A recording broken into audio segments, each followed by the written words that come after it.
I'd like to make a few short remarks about the Stock Amendment Bill. I remember from my days as Minister responsible for the Stock Act that people seemed to think there really wasn't much need for legislation, given that we don't have vast levels of stock in the ACT. Many of our rural lessees would disagree with them, and possibly because we have smaller stock numbers than other jurisdictions, this is an area that does get relatively little attention here.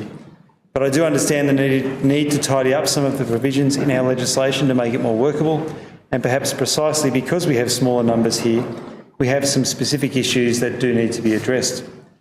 One of those issues is that our legislation at the moment requires any animals that have been found and have been impounded or unable to be reunited with their owner must be auctioned by the Director-General. This bill today instead amends this requirement and allows the Director-General to instead sell the animals through other means, for example by selling them directly or, unfortunately if necessary, destroy them. This sounds extreme, but in the case of sound animal welfare reasons for this, it is good for the Director-General to have this option. This bill also updates the Act to reflect the fact that the Animal Diseases Act now includes requirements for stock to be identifiable, and thus if someone is moving stock, they don't need to be able to prove that they have permission from the owner.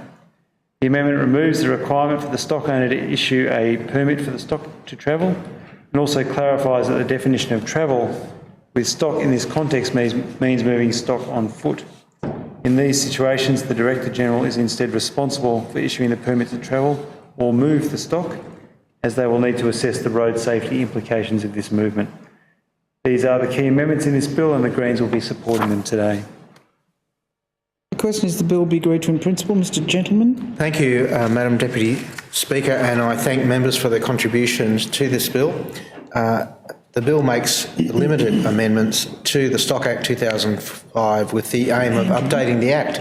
The bill provides the Director-General, Environment Planning and Sustainable Development Director with more flexible options for dealing with impounded stock and updates the provisions in the Act relating to permits for moving stock on foot. Madam Deputy Speaker, first of all, I'd like to provide some relevant information about the Stock Act. One of the aims of the Stock Act is to encourage rural landholders to ensure their livestock are contained securely on their properties. The risks posed by escaped or trespassing livestock include collisions with motor vehicles and the potential for people to be seriously injured or even killed. This is a real risk in Canberra because of the many high-speed roads adjacent to livestock paddocks.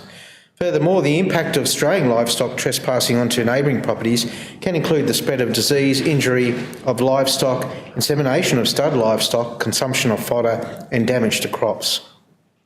Madam Deputy Speaker, to do with the straying or trespassing stock, the Stock Act has a number of provisions about the impounding of stock. Part 5 of the Act permits the Director-General and the occupier of the land to impound trespassing stock. The Act requires the Director-General to give notice of the impoundment of stock either to the owner, if identified, or publicly. There are provisions about the release of impounded stock and fees payable by the owner to the Territory to maintain the travel and impounded stock. If impounded stock are not released, the Act currently provides that impounded stock must, in the first instance, be disposed of by selling them at auction. Section 39 in Part 5 of the Act provides that the Director-General must offer the stock for sale at auction if the stock is not released within 14 days of notice of the impoundment being given. It has become apparent that this requirement to sell at auction is not the best use of government resources and is not always the best outcomes for the stock involved. The cost associated with administering the auction process when only a small number of animals is involved is not justified, and there may be potential for animal welfare issues associated with keeping social animals in isolation from their normal mob-based social environment. The requirement for the Director-General to sell impounded stock by auction works well for situations involving large numbers of stock, but is not so suitable when small numbers of animals or single animals are involved. And straying or trespassing by smaller numbers of stock or single animals is more usual in Canberra than the entire straying herd.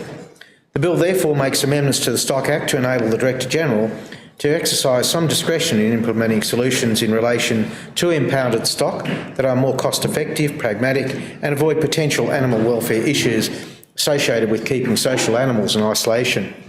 The bill amends Part 5, Section 39 to provide sale of the stock as one of the options available to the Director-General after they've been impounded and not released to the owner within a period of 14 days.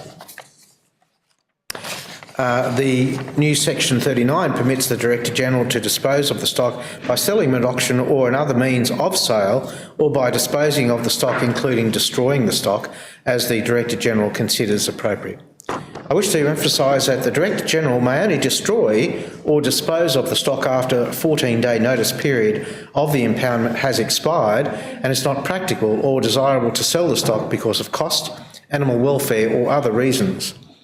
I'd also like to point out that the bill in no way affects the ability of the veterinary surgeon to humanely destroy an animal that is sick, diseased or injured in accordance with Section 86 of the Animal Welfare Act 1992.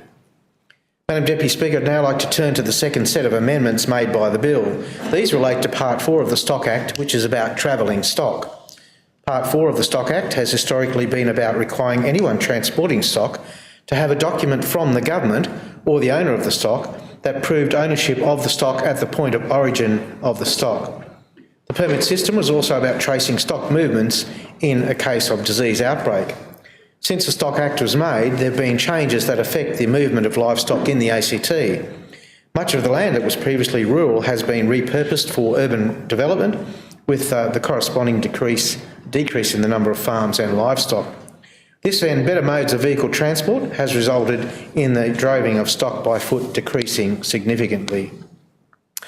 Also, the National Livestock Identification System, Australia's system for identification and traceability of stock, has expanded and provides a better way of tracing stock movements.